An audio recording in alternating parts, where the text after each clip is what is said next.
Good evening, everybody. Welcome to another episode of Talk with Antonio. This is your host, Antonio. Oh my goodness.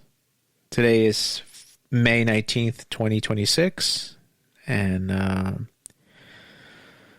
oh man. How do I even start, honestly?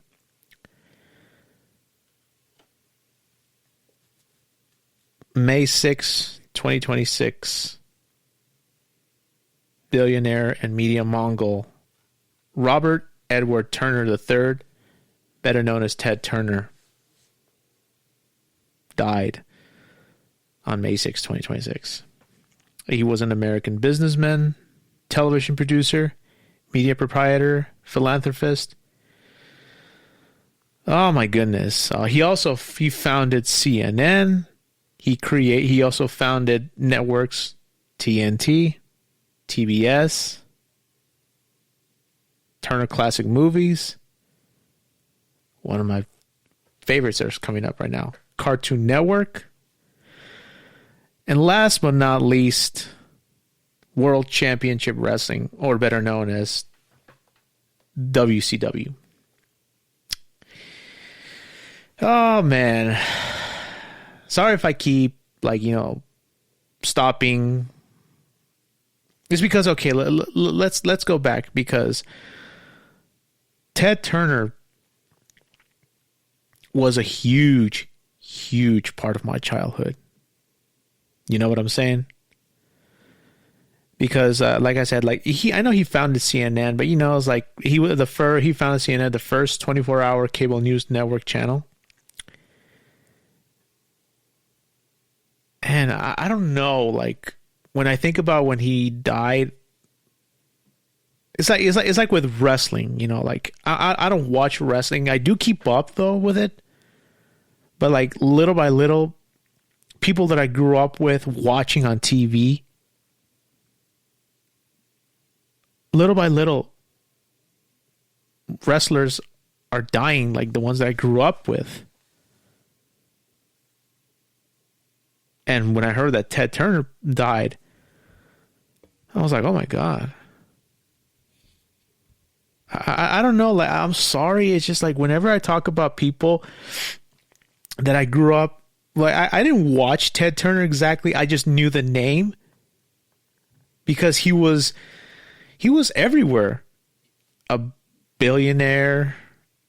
He began his empire in March 1963 when he took over his father's billboard business, Turner Outdoor Advertising, then worth $1 million after his father's suicide at the age of 53. Oh my goodness, it's unfortunate. It also says here that he purchased of an Atlanta UHF station in 1970, began the Turner Broadcasting System.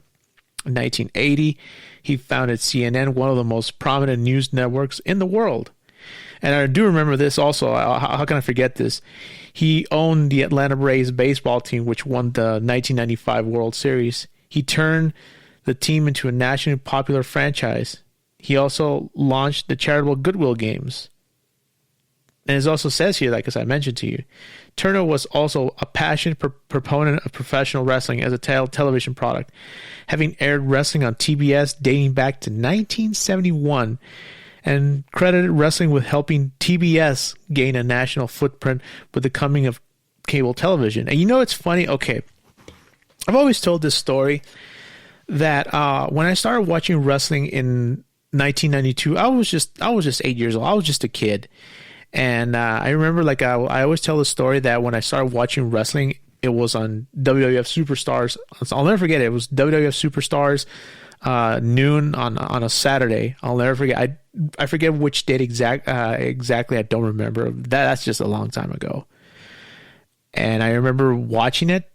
And then I remember when I went back to school. Then also on Sunday it was WWF Wrestling Challenge. And then once Monday I went back to school, and I was talking to a couple of my classmates, and I mentioned that I started watching wrestling. And I was like, "Oh, you're watching wrestling? Yeah, it's awesome."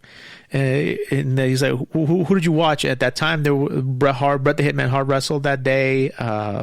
Papa Shango, I don't remember the exact list, but the main one was Bret the Hitman Hart. And I remember talking to my classmates about this. And I do remember, I'll never forget that one time. And he said, "Oh, you're watching wrestling. What are you watching?" I told him I was watching the WWF. And then he said to me, "Do you watch WCW?" I was like, "What's WCW?" Because at that time, I didn't have cable. It was, we had just regular television. Cable at that time was a huge luxury. And my classmates said, "You know what? Let me get back to you. I'll bring you some magazines. I'll let you borrow some tapes." And I'll never forget that day when I saw my classmate, very, very nice kid, bless him. He showed me like the WCW magazines, and I saw at that time Ric Flair was with the WWF at that time, but he was on his way out in early 1993. And he showed another wrestler who debuted at the WWF Royal Rumble. Because I remember watching, like I said, even though I didn't have cable at that time, on January 24th, 1993, my parents paid a pay-per-view at my cousin's house, so I would go watch it at his house because he had cable, so I could watch the pay-per-view. And I'll never forget that pay-per-view was my first one. I loved it. And also, before I gotta get off track, the narcissist Lex Luger debuted at that pay-per-view. He also debuted for the WWF at that time, and also because at that time, Vince McMahon signed and created the WBF, World Bodybuilding Federation. I forget what it was called. And Lex Luger was the main attraction. And also he debuted in the WWF Royal Rumble 1993. And also when he showed the magazine, it was like, what the heck? He's in WWF now. And he like, who'd ever thought that he showed me a picture of Lex Luger who was going to debut the following year. And also the one that really got my attention, at that time, he had the blonde flat top haircut and the colorful face paint, which was none other than one of my favorites, Sting. He had the surfer. He was doing the surfer gimmick at that time. And he let me borrow some tapes, and I saw wrestling of WCW. It was a different style of wrestling programming, what showed, and it was what they call the wrestling style. And Willis with Vince McMahon's World Wrestling Federation, or WWF, was sports entertainment. As he quotes, he always quoted.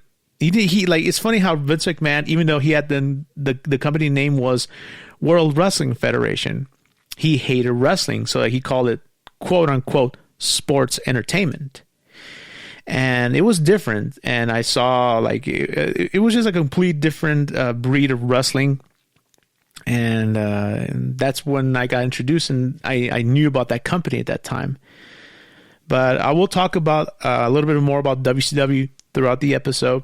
But it says here, let's start with how Ted Turner started. It says here that Robert Edward Turner III was born on November 19th, 1938 in Cincinnati, Ohio, the son of Florence and Edward Turner II, a billboard magnate. When he was 9, his family moved to Savannah, Georgia, where he was raised in his Episcopalian. He attended the McCallie School, a private boys' preparatory school in Chattanooga, Tennessee. Turner attended Brown University and was vice president of the Brown Debating Union and captain of the sailing team. He became a member of Kappa Sigma. Turner initially majored in classics. His father wrote that his choice made him, quote, appalled, even horrified, unquote, and that he, quote, almost puked, unquote. Turner later changed his major to economics, but before receiving a degree, he was expelled for having a female student in his dormitory room. I'm sorry for laughing. It was like, hey, man, it happens, you know. He was a man that's around, you know. He was awarded an honorary BA from Brown University in November 1989 when he returned to campus to give the keynote address for the National Association of College Broadcasters' second annual conference. It says here that Turner joined the United States Coast Guard Reserve to fulfill his national service obligation before he would have been drafted. Honored by the United States Navy Memorial with his Lone Sailor Award in 2013. Turner told the Washington Post, quote, I like boats and ended up getting, quote, deployed to some pretty sweet places, Charleston and Fort Lauderdale. And it says here now on his business career, after leaving Brown University, Turner returned to the South in late 1960 to become the general manager of the Macon, Georgia branch of his father's business.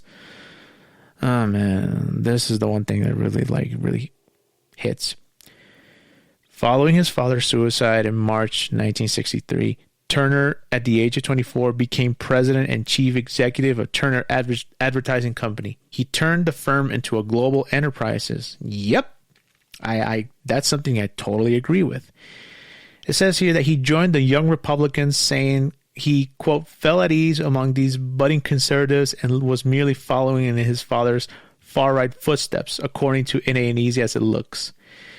During the Vietnam War era, Turner's business prospered.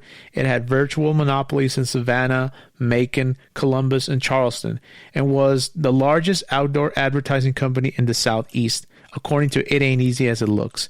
The book observed that Turner found that his father had a sheltered substantial amount of taxable income over the years by personally lending it back to the company, and that the billboard business could be highly profitable, tax depreciable revenue stream that threw off enormous amounts of cash with almost no capital punishment. That doesn't surprise me at all. It says here that in the late 60s, Turner purchased several southern radio stations. In 1969, he sold his radio stations to buy a struggling television station in Atlanta, UHF Channel 17, WJRJ TV. At the time, UHF stations did well only in markets without VHF stations like Fresno, California, or in markets with one station on VHF. Independent UHF stations were not ratings winners or profitable even in larger markets, but Turner concluded that this would change as people wanted several choices. And you know, it's funny that this is something that I've always thought about, and I still think about it to this day. I, for one, I don't know if this is the right thing to say. I, for one, I hate monopolization. Any type of monopoly. I believe that we need a choice. Like, for example, if I don't want to drink Coke, okay, I'll drink another one. Like there's Pepsi, there's Dr. Pepper, there's Jarritos, there's RC Cola, etc. I mean, there's always other choices. But in terms of other things, like right now, I'll give you an example. Supermarkets. I don't see other choices than what we have. Like, for example, there's Ralph's, there's Vons, there's Albertsons, etc. And right now, I don't know if that's still going to happen in the future. They want to merge Kroger and Vons, and I don't agree with that. I do believe there's other choices, but here in Southern California, there's other choices. Where I live here now, up north, it's there's no Ralph's up where I live. There's Stater Brothers, there's Winco Foods, there's Albertsons, there's Vallarta, there's El Superior, there's what is it? There's choices, but back then when I was growing up, there was a lot of more choices, you know. But it's just things change, though. But it says here that going back to what I was talking about, Ted Turner, it says here that he changed the call sign to WTCG, representing Turner Communications Group, and promoted the company as Watch This Channel Grow. Lo and behold, it did. Because every time I thought about TVS, it was always cool. When I was growing up in the mid-90s, TVS was always the superstation. I never called it TVS, honestly. I just said, I'm going to change to the superstation. It sucks, though, in this day and age. No one remembers that anymore.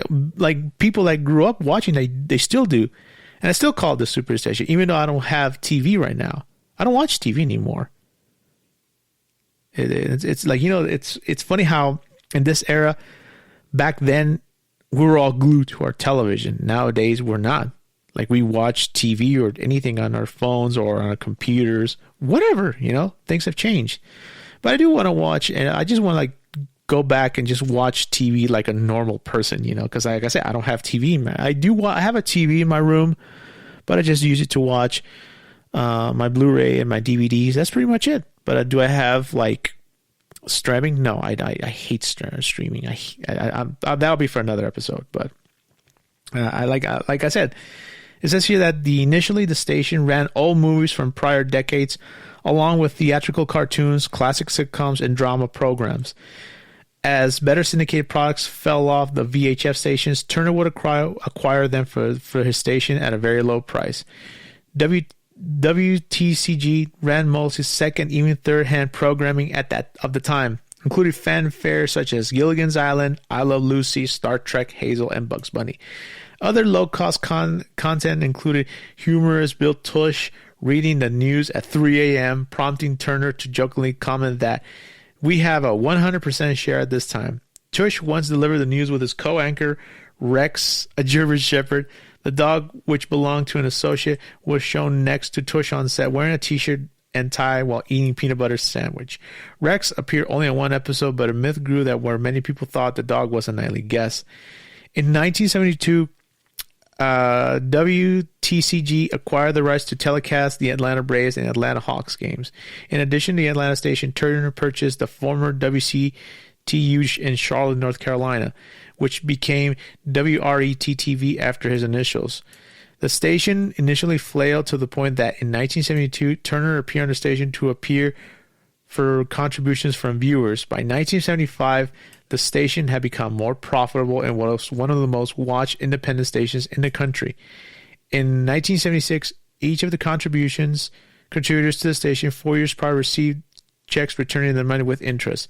WRET became Charlotte's NBC affiliate in 1978. It says here that in 1976, the Federal Communications Commission, or FCC, allowed WTCG to use a satellite to transmit content to local local cable television providers around the nation. On December 17th, 1976, the rechristened WTCG TV superstation began to broadcast old movies, situation comedy reruns, cartoons, and sports nationwide to cable news subscribers. As cable systems developed, many carried his station to their free schedules, which increased their viewership and advertising. The number of subscribers eventually reached 2 million. Oh, wow. And Turner's net worth rose to $100 million. He bought a 5,000-acre plantation in Jacksboro, South Carolina for $2 million. It says here, this is what I do remember growing up. In 1976, Turner purchased the Atlanta Braves, and in 1977, the Atlanta Hawks to partially provide program for WTCG. Using the rechristened WTBS Superstation status to broadcast Braves games in nearly every home in North America. Turner turned the Braves into a household name even before their sequential success in the 1990s and early 2000s. At one point, he suggested to pitcher Andy Messersmith, who wore number 17, that he changed his surname to Channel to promote the television station. You know, reading all this stuff about Ted Turner, he was a smart businessman. I have a lot of respect for him for that. It's unbelievable all the stuff that he did, and he did it. He worked hard, you know. He worked extremely hard. And also it says here now, going on to CNN, it says here that in 1978, Turner contacted media executive Reese Schoenfeld about his plans to launch a 24-hour news channel. Schoenfeld had previously approached Turner with a proposition in 1977 but was rebuffed. Schoenfeld responded that could be done with a staff of 300 if they use all electronic newsroom and satellites for all transmissions. It would require an initial investment of $15 million to $20 million and several $1 million per month to operate. And it says here that in 1979, Turner sold WRET-TV in Charlotte for $20 million, then a record price for a UHF television station to fund the transaction, and established its headquarters in a lower-cost, non-union Atlanta. Schoenfeld was appointed first president and chief executive of the then-named Cable News Network, or CNN. CNN hired Jim Kitchell, former general manager of news at NBC, as vice president of productions operations, Sam Selman as vice president of news and executive producer, Bill McPhail as head of sports, Ted Kavanaugh as director of personnel, Bert Reinhardt as vice president of the network, And in 1992, Schoenfeld was succeeded as CEO by Turner after a dispute over Schoenfeld's firing as Sandy Freeman, and was succeeded by CNN's executive president Bert Reinhardt. And now, this is the one that really like takes a turn in terms of the stuff that I grew up with. It says here that after a failed attempt to acquire CBS, holy fuck, Turner instead purchased the film studio MGM UA Entertainment Company from Kirk Kerkorian in 1986 for $1.5 billion. Following the acquisition, Turner had amassed enormous debt and sold parts of the acquisition. Kerkorian bought back MGM UA Entertainment. The MGM UA studio lot in Culver City was sold to Lorimar Telepictures. Turner kept MGM pre-May 1986 and pre-merger film and television library. Turner Entertainment Company was established in August of 1986 to oversee film and television properties owned by Turner in a deal with Kerkorian. And this is where it gets interesting. Having acquired MGM's back library of 2,020 films that were made before 1986, Turner syndicated them to television stations across the country. When broadcasting some older films originally filmed in black and white, he aired colorized versions of them. Opposition to Turner's colorization arose among cinephiles, film critics, actors, and directors. Film critic Roger Ebert wrote that broadcasting a colorized Casablanca will be, quote, will be one of the saddest days in the history of movies, unquote. It is sad that because it demonstrates that there is no movie that Turner will spare, no classic, however great, that is saved from the vulgarity of his computerized graffiti games. Motherfucker, shut the fuck up. I'm sorry for saying this, but Roger Ebert, nobody watches black. Back then, I never liked black and white TV. Yes, I know I sound absurd. But I know, watching black and white TV it just comes off to me as weird, But this guy, Roger Ebert, was just another guy who was completely out of touch. Ted Turner was in touch because he wanted to colorize movies and certain things. Fuck Roger Ebert, I'm sorry. It says here that due in part to Turner's colorization, the Library of Congress established the National Film Registry, intending to preserve American films in their original formats. Okay, I understand that. And it says here that Turner Companies purchased Hanna-Barbera Productions from Great American Broadcasting in 1991, together with other Turner Animation Holdings, including the pre-May 1986 MGM Library and pre-Warner pre-1949 Warner Brothers properties, including early Looney Tunes and Merry Melodies. The Hanna-Barbera library formed the core of one of the greatest TV channels of all time, the Cartoon Network, which launched in October 1992. And man, that to me was fucking awesome, because at that time, Saturday morning cartoons still dominated the TV, the airwaves. But but it was dying out because of the creation of Nickelodeon. At that time, Disney was showing up the Disney Afternoon. Then now with Cartoon Network, gloves were off. It says here that he also created. Oh my God, this is I understand the protecting the environment, which is fine. That's now that I'm much older, I completely understand that. It says here that in 1990, he created the Turner Foundation, which focuses on philanthropic grants concerning issues pertaining to the environment and overpopulation. In that same year, he created Captain Planet, an environmental superhero. Turner produced the television series Captain Planet and the Planeteers, and his later sequel series with Captain Planet as his feature character. Growing up, I never liked Captain Planet. I remember growing up, my classmates would talk about that cartoon. I'm like, are you kidding me? You actually like that? I mean, now that I'm much older, if people like Captain Planet, I respect that. That's their choice. Me personally, I fucking hate it. Never liked it. And he sold the Atlanta Braves later on, but even though they still showed it on TBS. It says here that in 1993, Turner considered acquiring Paramount Pictures, but withdrew following a meeting with then QVC head Barry Diller. He also owned the Atlanta Thrashers, an ice hockey team that joined the National Hockey League in 1999. The team was sold in 2004, and they moved in 2011 to become the second incarnation of the Winnipeg Jets. It says here that on October 10th, 1996, Turner Broadcasting System merged with Time Warner, with Turner as vice chairman and head of Time Warner and Turner's Cable Networks division. It says here that he was dropped as head of Cable Network by CEO Gerald Levin, but remained as vice chairman of Time Warner. That's what it says here. It also reads that, let me see, there's other things. Oh, he also created, it's funny how he created TNT, Turner Network Television, in 1988. And it showed older movies, television shows, added original programs, and newer reruns.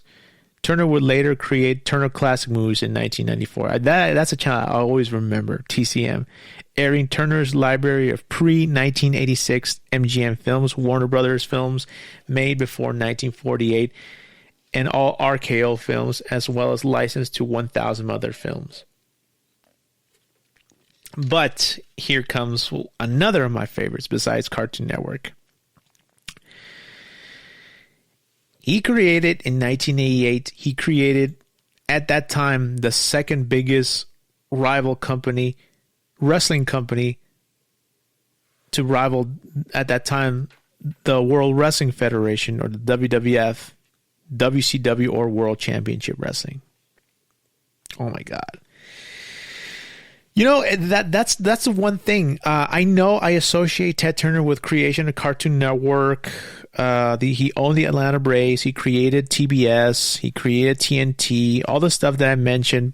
But as I said before at the beginning of the episode, I associate Ted Turner with the creation of WCW, because that's what my brother and me immediately think of Ted Turner. WCW, World Championship Wrestling. And it says here that the origins and the creation, it says here that World Championship Wrestling was a television show produced by Georgia Championship Wrestling since 1982. Jim Barnett, who had briefly owned the Australian promotion of that name, came to Atlanta in the 1970s during an internal struggle for control of GCW. Barnett ultimately became majority owner of the promotion and began using his previous promotion for GCW's weekly Saturday night television program in 1982.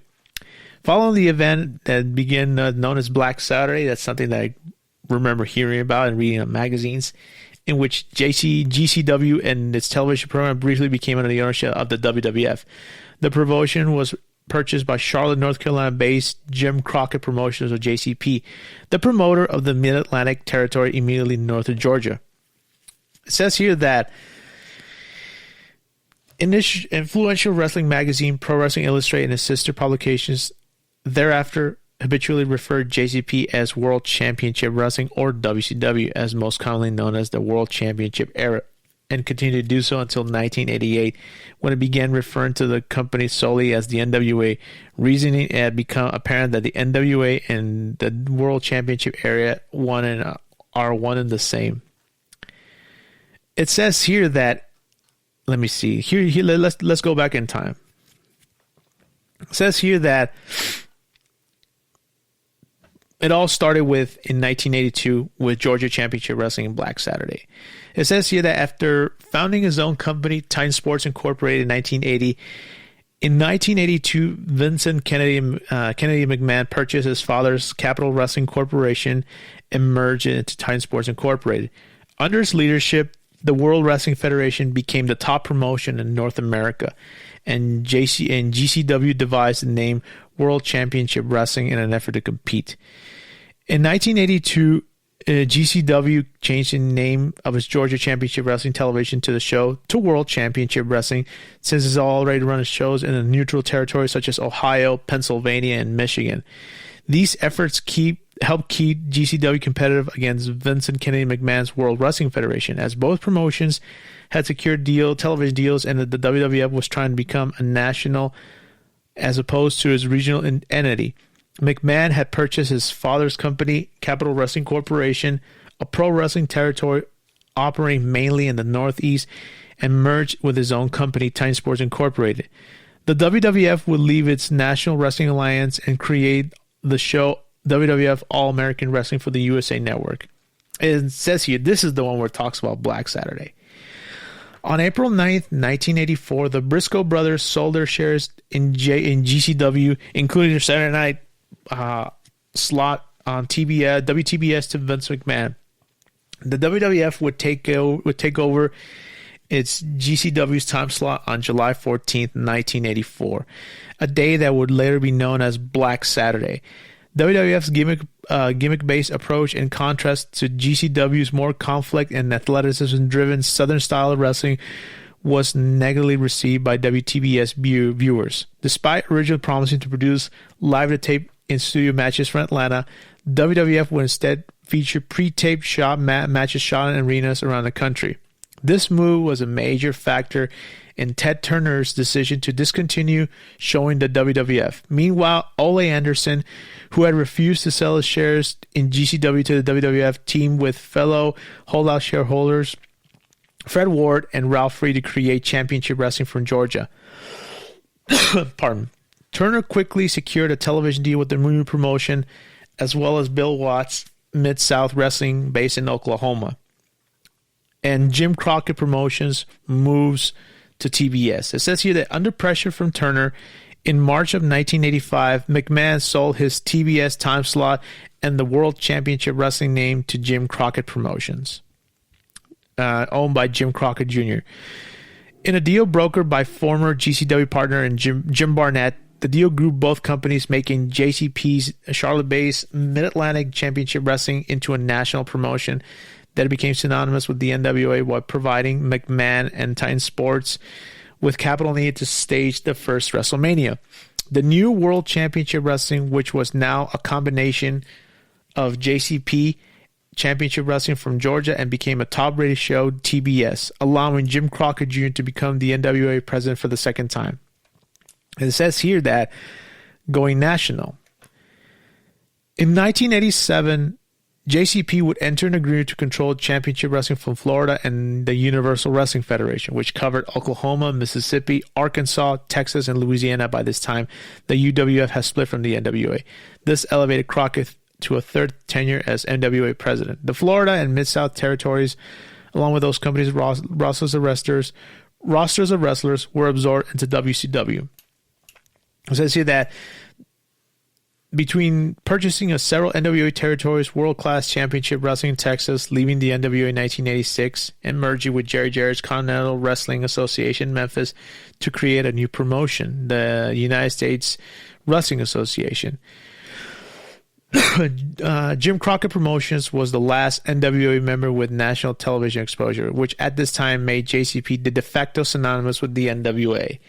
Although JCP and the NWA were two separate entities, legal entities, with Crockett as NWA president, Jim Crockett Promotions was allowed to use the NWA brand for promoting.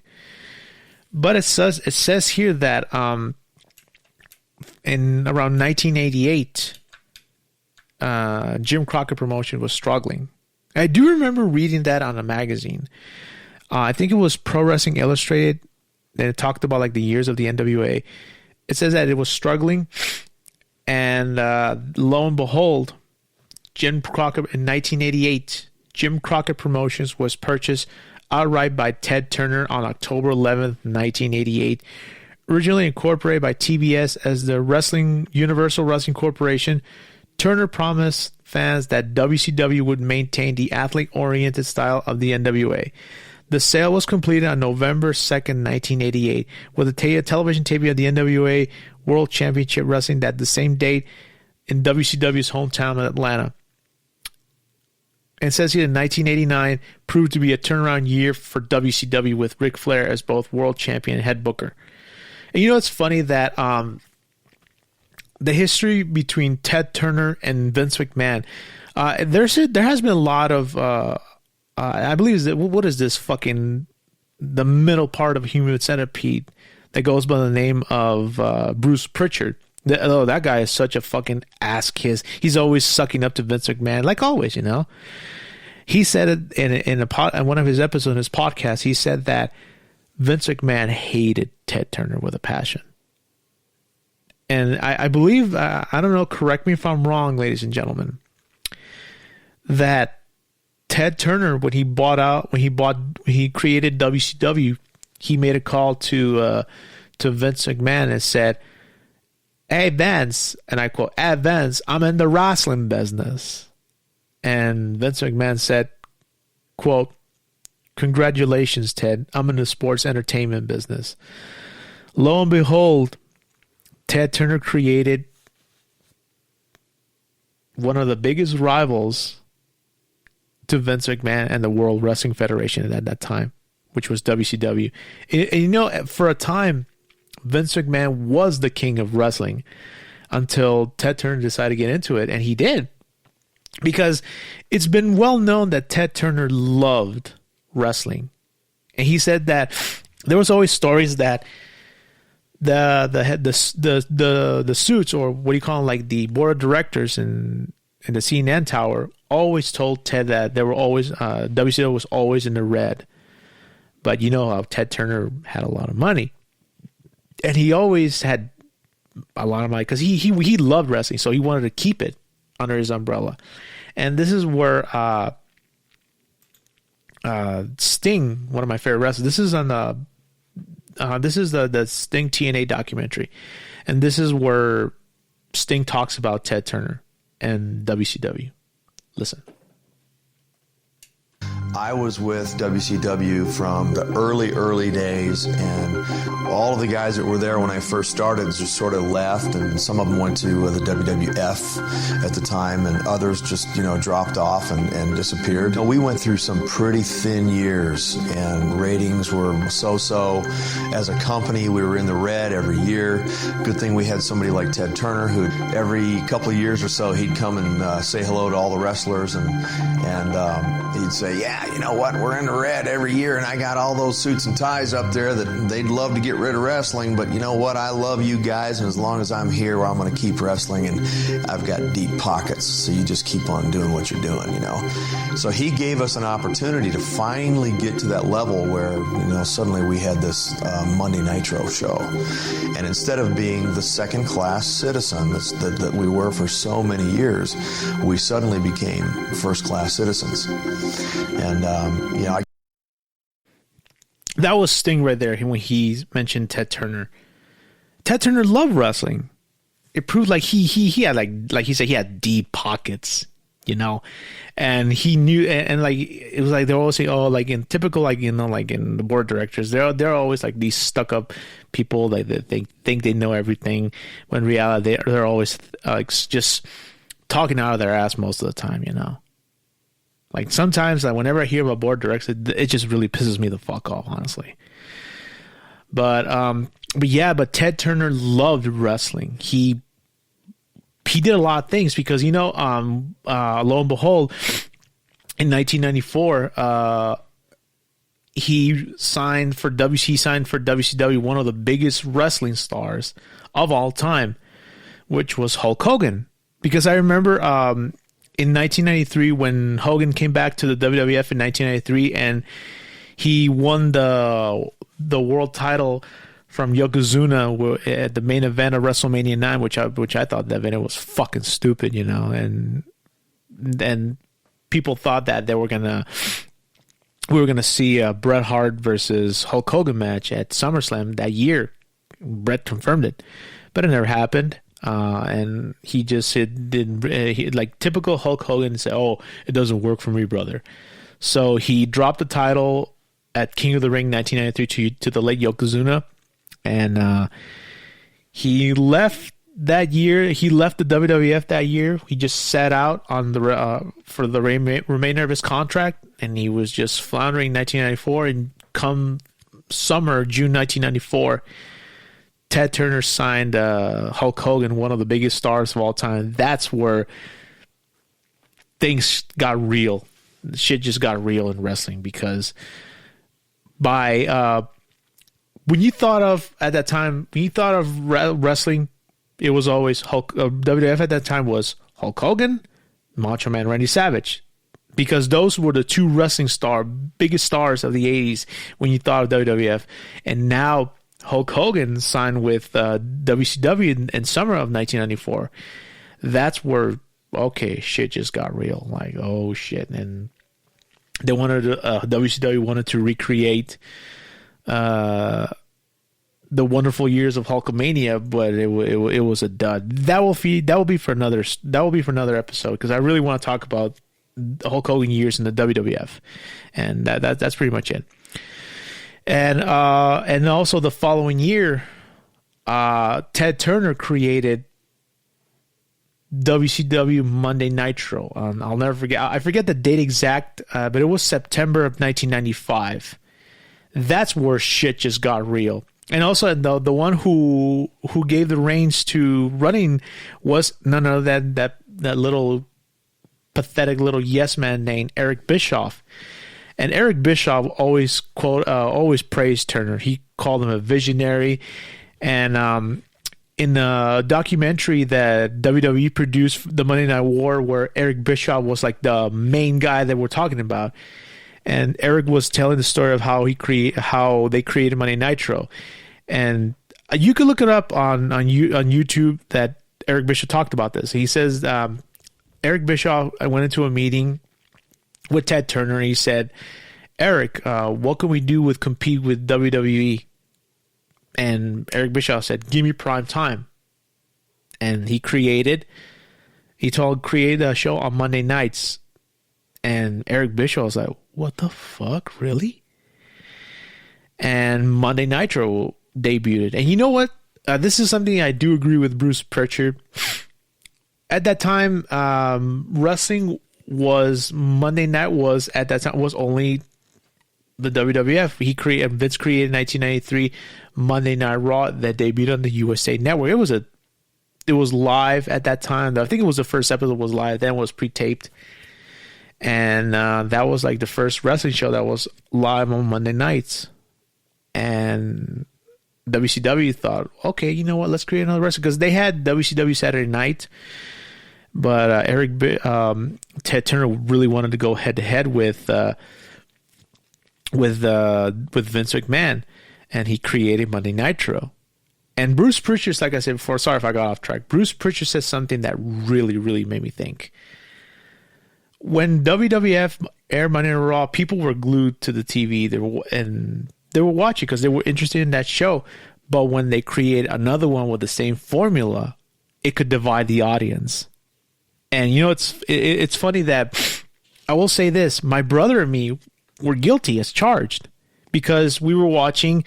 Okay, when we finally got cable, like in the late 94, my family and I, because cable was we could get it, you know. And then when Nitro debuted, we were like, my brother and I were channel surfing, watching Monday Night Raw on Mondays when it was go to commercial. We changed to TNT to watch Monday Nitro.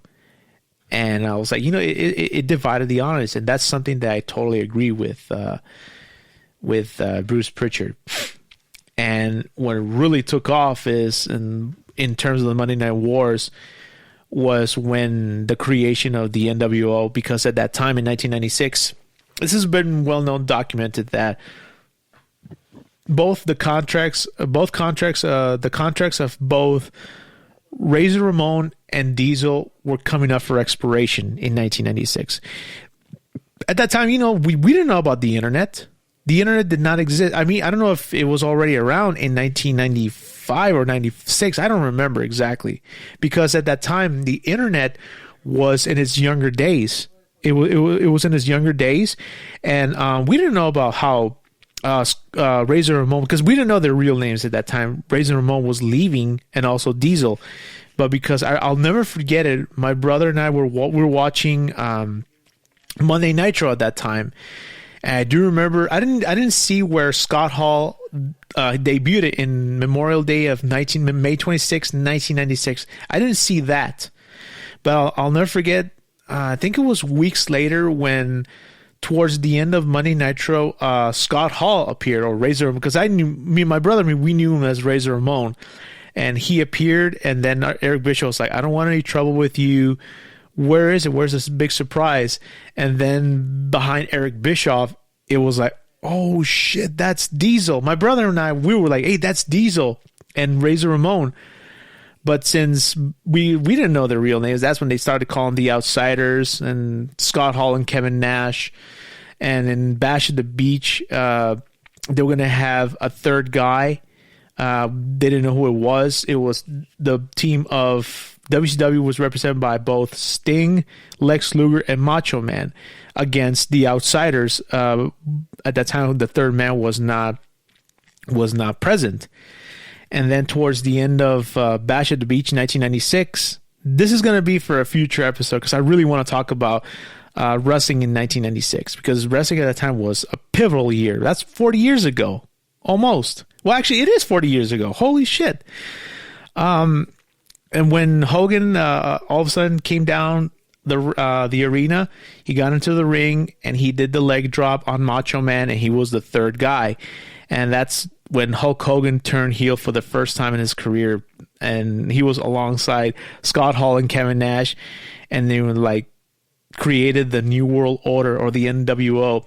That's where the Monday Night Wars really took off, and it put WCW on top for 64 weeks straight, and they were close of putting the WWF out of business.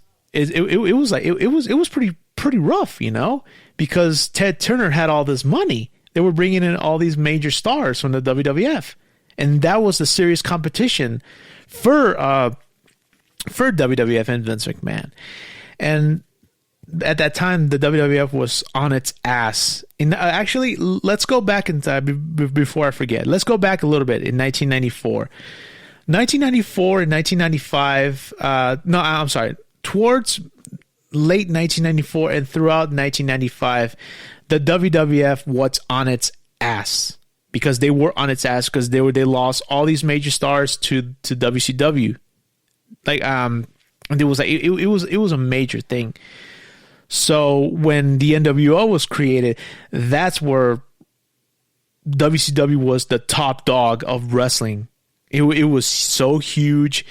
And also in 1995 they fired a lot of wrestlers from WCW, and Eric Bischoff. I remember I saw a video this past Sunday that they were talking about wrestlers they got rid of. Eric Bischoff personally fired. They say he has no regrets. Like he fired Paul Terra Rising, or better known now as Hunter Hearst Helmsley or Triple H.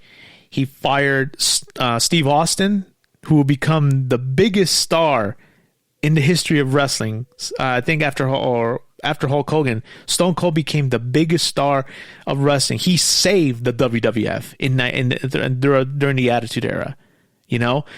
But then in 1997, WWF was on its ass, and we didn't know at that time that they were so close to going out of business because of WCW and Ted Turner, and also they were losing a lot in the ratings. 1998 was still a good year for WCW, but it started to, WWF was starting to creep up, and that's where Eric Bischoff and Ted Turner was like, no, don't worry about it. But throughout the year of 1999 and 2000, WCW was a shell of its fucking self. It was bleeding money. It was so bad. I'll never forget that WCW was so bad in everything, It was super, super bad. And it says here that in the year 2001, it says here that from WCW in the Eric Bischoff era from 1993 until 1998, it says here. And then in 1999, it says here that they were wrestling down thanks to under the leadership of Eric Bischoff. But it says here in 1998, the decline started in 1998 because of loss of viewership. But the one key moment that a lot of people still, this is something I forgot to mention. Eric Bischoff had a tendency to give out the results for the WWF at the time because the WWF at the time was pre-taped and Nitro was live. And the one thing I will say that this sealed the fate of WCW. It was, I believe it was, the main event for Monday Night Raw at that time was Mankind against The Rock for the WWF Championship. And on WCW television, they were giving out the results, and then what's his name? Tony Schiavone said this, and I quote, "We understand that Mick Foley, who wrestled here one time as Cactus Jack, is gonna win their world title. Huh, that'll put some butts in the seats." Lo and behold, 500,000 people changed the channel to watch the title change, to watch Mankind beat The Rock for the WWF title. And that was like a pivotal moment for the WWF. That's what set WWF was the king of wrestling, and that's what started the slow decline of WCW. And it says here that it sucks that how WCW, a once humongous juggernaut in wrestling, was a shell of its former self. And it says here that in January 2001, Time Warner was purchased by America Online to become AOL Time Warner. It says here that, before I forget, it says here that Ted Turner, the vice chairman of Time Warner, will be succeeded at the head of Ted Turner. Ted Rockets was Jamie Kellner. This was the guy who was responsible for canceling WCW's television contracts on networks, which Turner previously ran. He resigned as AOL Time Warner vice chairman in 2003, and then from Time Warner board of directors in 2006. And when it says here that in January 11, 2001, Time Warner was purchased by AOL because of the burst of the dot bubble hurt the growth and profitability of the AOL division, which turned dragged AOL's Time Warner performance and stock price. A board meeting in fall 2001, Turner's outburst against AOL Time Warner CEO Gerald Levin eventually led to Levin's announced resignation, effective immediately in 2002, being replaced by Richard Parsons. In contrast to Levin, who as CEO isolated Turner from important meetings, company matters, Parsons invited Turner back to provide strategic advice, although Turner never received operational role that he sought. Turner dropped AOL from its name in October 2003. In 2009, December, AOL was spun off from the Time Warner conglomerate as a separate company. But it says here that Jamie Kellner was the one responsible for killing WCW. He says he never understood it, so he just finally canceled everything because he hated wrestling. And a lot of people, especially wrestling fans, I remember there was a documentary, I forget if it was from Vice, wrestler named Diamond Dallas Page said, "Fuck you, Jamie Kellner," because he hated him because of what he did to WCW, because he basically killed the product, and a lot of people were out of jobs. And then I do remember hearing about this, that Eric Bischoff and a group of investors named Fusion Media Ventures tried to buy WCW and keep it on TBS, but they I guess they went back, and Eric Bischoff said it best that WCW was nothing more than just $20. And that's when the WWF and Vince McMahon bought WCW and basically just got rid of everything. He just wanted to purchase the name. And lo and behold, when the Invasion storyline started, he made WCW wrestlers look like fucking less than's.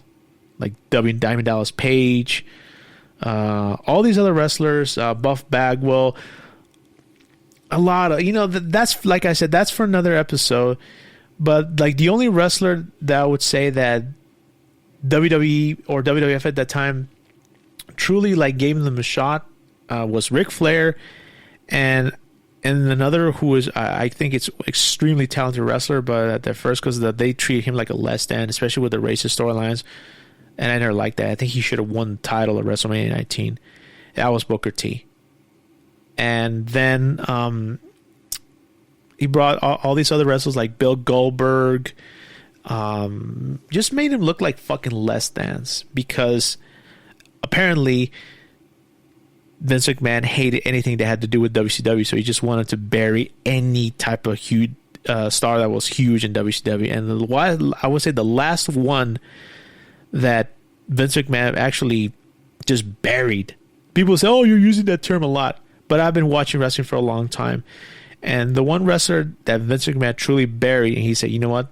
I destroy your last star. Fuck you," was Sting. You know, and that's something I really don't agree with. And that was the end for WCW and Ted Turner, you know. And because of the AOL Time Warner merger, basically Turner was ousted from the company he created. And it also says here that he had a long running feud with it says here that he had a long feud with Rupert Murdoch, which lasted for years. It doesn't surprise me. Fuck Rupert Murdoch. I cannot stand that guy. And he owned a lot of companies and his political views. But then he became he was a young Republican, but then he became a progressive. And it says that he just lived out his life, and basically, you know, he was he contributed a lot of his money. Even his son said that Ted Turner was just living his life and just living in his ranch in Florida. And it says here that in 2018, he was diagnosed with Lewy body dementia, and he passed away of that damn disease in his plantation home in Lamont, Florida, on May 6th, 2026, at the age of 87. And now the legacy. And it says here that Turner is regarded as one of the entrepreneurs who transformed the cable industry, and has been referred as, quote, the Alexander the Great of broadcasting by Slate Magazine, unquote. It says, while Turner has been described as a valiant liberator and has cast the networks as oppressive scoundrels, in his content, his programming fell short of inspiring. His network was built on sitcom reruns, old movies, cartoons, and Atlanta Braves games. He found an audience for classics of a bygone time, along with a slightly down-market content such as professional wrestling. Nonetheless, he would find glorious turns even for retreats and junk, claiming to be pulling America back to television's golden age. I wanted to get it back to the principles, he once said, that made us good, nostalgic, manching, and bootstrappy like programming. The cable industry boomed in the late 70s and early 80s, as nearly a dozen cable networks launched and based on the Turner model. They include much of what we now consider the staples of cable TV, including ESPN, MTV, Bravo, Showtime, BET, the Discovery Channel, and the Weather Channel. Those are the better-known channels only by virtue of having survived. Others, such as Arts, CBS Cable, and the Satellite News Channel, folded or were acquired by other companies. Professional wrestling promoter and former senior vice president of WCW, second in charge after Turner, Eric Bischoff praised Turner, claiming he was an inspirational leader. He was a risk taker. He appreciated people who took risk. He was not afraid of failure. While most people are, Ted was not afraid to fail. He was more afraid of not trying and not conquering the next horizon. It says here, and also on June 24th, 1999, Vince McMahon stated on Late Night with Conan O'Brien, all I'll say about Ted is that he's a son of a bitch. Other than that, he's probably not a bad guy, but I don't like him at all. Later in 2021, when asked about the upstart All Elite Wrestling AEW in comparison to Turner's WCW, McMahon dismissed AEW, stating as it's certainly not a situation where rising tides, because that was when Ted Turner was coming after us with all of Time Warner's assets as well. It says here that tributes, CNN tribute says called Turner a pioneer of cable television who revolutionized television news. BBC noted that Turner's career was a central part of media landscape. It says here Trump said that paid tribute to one of the greatest broadcasts in history. Aside from his impact in the media industry, Turner was also known for his impact from the sports industry. CNN mentioned how Turner had an impact in the baseball industry by transforming the Atlanta Braves into America's team. It says here that his former wife, Jane Fonda, said upon his death, "He swept into my life, a gloriously handsome, deeply romantic, swashbuckling pirate, and I've never been the same. He needed me, No one had ever let me know that they needed me. And this wasn't your average human being that needed me. This was the creator of CNN and Turner Classic Movies, who had won America's Cup as the world's greatest sailor.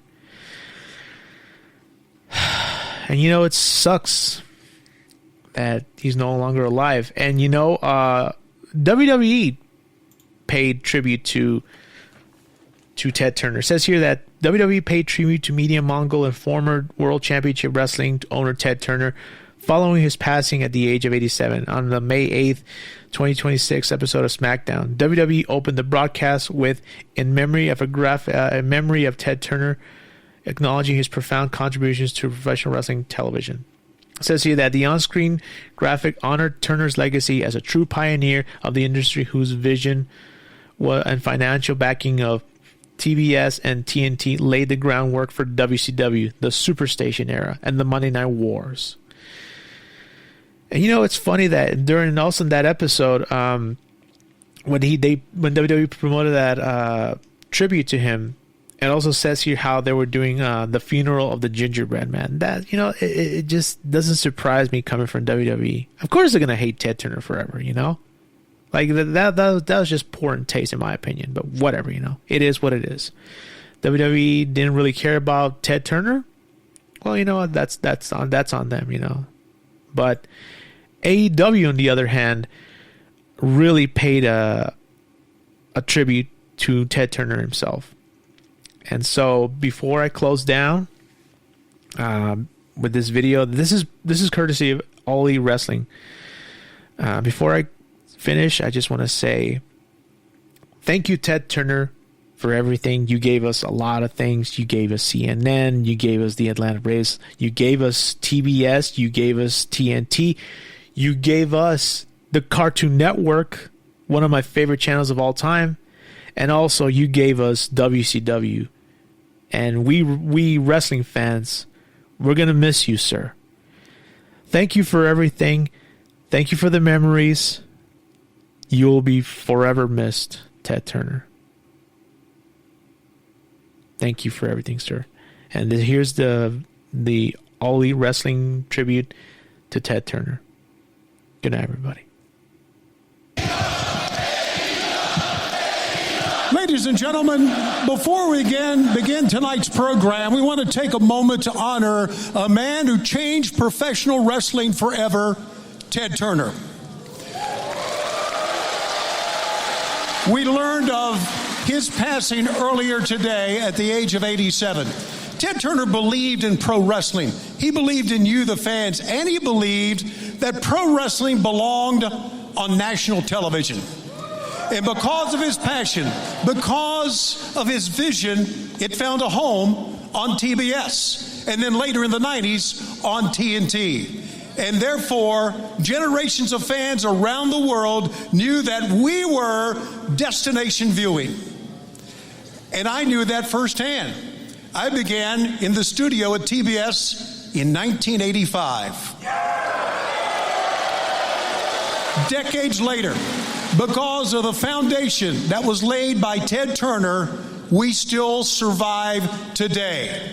Through the leadership of Tony Khan and AEW, through the leadership of Warner Discovery, wrestling still survives. Ted Turner spanned many generations, spanned many, many careers.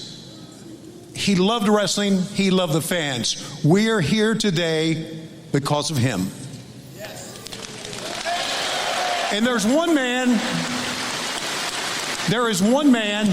who knows this better than anyone else. In 1987, he arrived at the studios at TBS, and since that time, he has become one of the faces of what wrestling means to TBS. Ladies and gentlemen, please welcome Sting.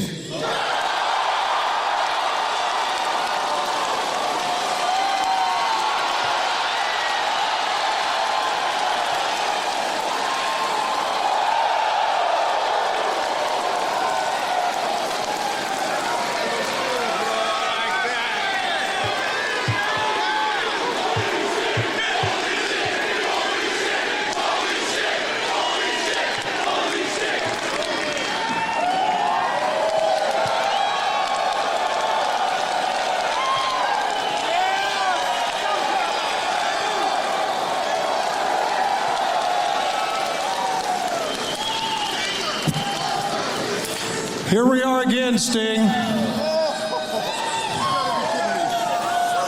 Sting, we both knew Ted Turner very, very well. He was a big part of you and I being together for all these years, 4 decades. And I know you have a lot of memories of him because you met with him a number of times. And you have some of those you want to share with us. Can you imagine having an all-in billionaire who absolutely loved pro wrestling? I'm talking about right now the billionaire Ted. Big Ted? Big Ted. Yes. I can't believe what he did for us. He was completely committed to us, devoted to us in every conceivable way, so much so that when some of the top brass up there at CNN Towers would have their meetings with Ted, they'd say, Ted, we don't know about this whole pro wrestling thing. I think it's time to cut them off because we're always in the red. Ted would tell us that story, and then he'd say, I'd look at all of them and say, you wrestlers just keep on doing what you're doing because I got some deep pockets. And that's a shoot. That's actually what he said. Thank you, Ted. By the way, there wouldn't be a TNT title. There wouldn't be a Sting. There wouldn't be a Darby Allin. There wouldn't be a Tony Schiavone here tonight. You wouldn't be here tonight. So thank you once again, Ted. Big Ted. Sting, tonight your protege, Darby Allin, will defend the AEW World title against the Turner Network Television champion, Kevin Knight. What a match to have in memory of Ted Turner here tonight. You got that right. First of all, man, Darby Allin and I, we took a blowtorch to this place for 3.5 years, and it felt great every single time. It's great to be back in South Carolina. And it's great to know that Darby Allin is going to wrestle for the world title tonight. The greatest tag partner that I ever had. And I'm also very thankful and grateful for a second all-in billionaire who wants to keep the ball rolling with AEW, and I'm talking about Tony Khan. Thank you, Tony. And fans, please notice when you see the Turner Network Television belt that Kevin Knight has and the Turner Broadcasting Systems belt that Willow Nightingale has, please notice the side plates are replicas of the studios at Techwood Drive where it all started, the Turner Techwood Mansions. And that's the way Tony Khan wanted it on the belts in honor of our past. Now, ladies and gentlemen, our thoughts go out to Ted Turner's family, his friends, and everyone whose lives he touched. And now we bring you 3 hours of Dynamite and Collision in memory of the Maverick, Ted Turner.